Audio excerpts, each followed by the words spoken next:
A lot of people will sometimes ask me sort of like why it is that I do stand up, because I'm straight and female, so it can't be to get girls. I'm still single, so it hasn't worked to get guys. Except for the occasional stalker who will walk up to me in a bar and be like, "Hi, I know you," and I'm like, "I have no idea who you are."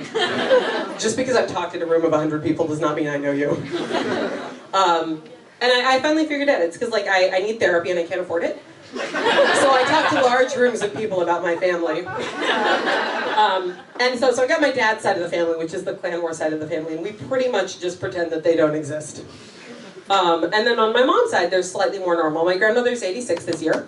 She's got dementia, but she just got out of the hospital she spent like 2 weeks in there for something, but it happens a lot, so like, it's mostly a good opportunity. There's a great nurse with a guitar who comes around in the hospital, so we're like, oh yeah, she gets to go to the hospital for a while. Great.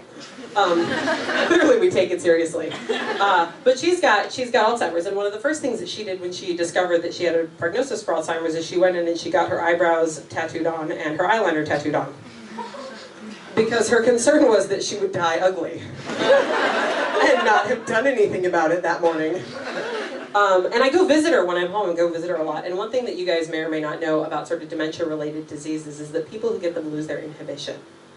And I think a lot of them take advantage of this before it's quite gone.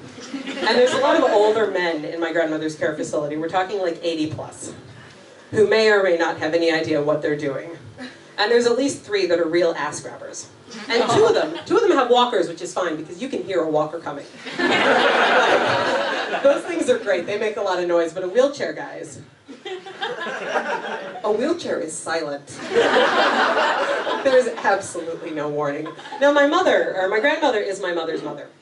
And my mother's, on one hand, she's absolutely brilliant. She's got multiple college degrees. She's an anarchist Mormon who raised us in the desert without structure because, and I quote, "structure destroys the human mind." It made transitioning to the real world really difficult. I didn't know who Michael Jackson was till the day he died. Like, you think you were upset that you lost Michael Jackson. I learned who he was, and then he was gone. And I realized the other day, I write down conversations I have with my mom just to sort of remind myself that yes, I am crazy and here's why. And I ran across a conversation that I had with her about 4 years ago. She'd gone on a mission trip to Cuba with her Presbyterian church minister. And they'd gotten back after 2 weeks of being incommunicado, because you can't call the United States from Cuba because we pretend they don't exist, like they're not a country. And so she gets off the plane in Vancouver, BC. She calls her boyfriend, breaks up with her boyfriend. Pastor calls his girlfriend, breaks up with her. Then they call their collective 8 children and announce that they're getting married in 3 weeks. And then they did it. But this is a conversation I had with my mom in that interim. My mom calls. "Hi, Callie, I'm good. We're thinking about going to that furniture store. You know the one in the mall with a pretty painted table in it somewhere near the store that sells clothes? Do you remember its name?" And I know better than to answer this question, because this is either a trick question and my mom is seeing if I remember that conversation with her, or she actually wants to know the name of the store. And there's no way of knowing until you make the mistake of trying to answer. So I say nothing. My mom, "Callie, are you there? It's the one with the table in it that we saw like 3 years ago." Me. "Oh." My mom, "Anyway, I thought we might go see it and show it to Craig and see if we can find it and then look at it." Me. "That'll be fun. It's in the city?" There's only one city where we live. My mom, "Yes.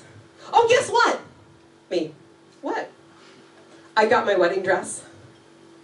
"Wait, you bought one already? Did you try any on?" My mom, "No, I already own it. You know the white one with the halter top?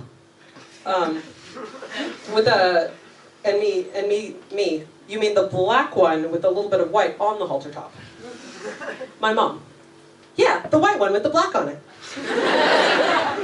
That you never wear because you think the halter top is too revealing and you don't like black." My mom, "There's not that much black in it." Mom, "It's a black dress." There's silence on the other end of the phone. Me, "Fine, I'm sure you look fine, and it'll give Ladies' Aid something to talk about." My mom, "We'll see what your sister thinks." Mom, "It's a black dress. You're marrying the pastor." My mom, "There's white all around the top. There's white by the flower. Besides, I won't have to spend any money if we use a dress I already have." Me, "You don't even like that dress." My mom, "I just haven't had anywhere appropriate to wear that dress yet." Me, "Mom, it's a mostly black cocktail dress." My mom, there's white. There's white on the top. Me, and you think your wedding is the most appropriate event you've encountered to wear this dress at? My mom, well, yes. Which is why I ended up in stand-up.